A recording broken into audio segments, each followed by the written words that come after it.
Yeah, I always find it interesting. Why is it that so many people pick out from the book the phrase troubles into treasures, right? What does that mean? Well, to me, turning your troubles into treasures is really about turning your thoughts and beliefs around on what and how you label your traits. What are the beliefs or labels you have to yourself, and how do you flip them around? So as an example, one of my troubles was when I was younger, I was hyperactive, hyperkinetic. I had a short attention span. I was a slow learner. I got into trouble and so on, right? The big problem was I couldn't focus very well. I couldn't stay on task, and that impacted my learning in that traditional learning styles and the methods that they have in the 60s and the 70s. So it became a real kind of problem for me. Now, how did I turn that into a treasure? Well, ultimately how it is that being how my brain jumps around a lot, I seem to see lots of different pieces to the puzzle, and I can pull the pieces together and integrate them. And so I can kind of come up with these solutions, these big picture understanding of how things are working. I also seem to be able to visualize complex shapes and models. For example, I carve stone. And when you have a piece of stone, you have to be able to kind of see it from 3 dimensions and be able to look into it. And I think my brain is good at that. And in biochemistry is very complex, from the dynamics of the molecules and their shapes and how they interact, to the different aspects and levels of intermediate metabolism and glucose molecules and lipids and amino acids, to the integration and layering of hormones on top of that. All that stuff, I just find that easy. I can just see it in my mind when I close my eyes, how it all comes together. So that's how that's become an asset to me.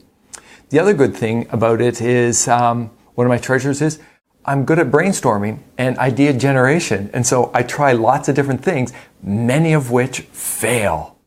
But I figure out what doesn't work, and I can quickly find the things that do work. And this becomes important in business. As a matter of fact, in Silicon Valley, maybe you've heard the phrase, fail often, fail fast leads to quicker success. So that's kind of what I'm finding in my life now. And so my liability, my trouble, became an asset. Another trouble that I kind of had was that of health issues, right? I had a lot of joint problem when I was younger.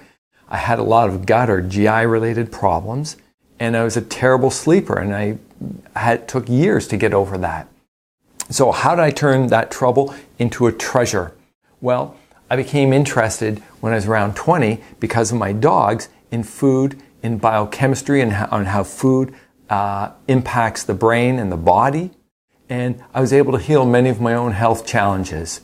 And ultimately, I was able to build a great career in an area I love to study and to teach in. So it turned out to be really good for me.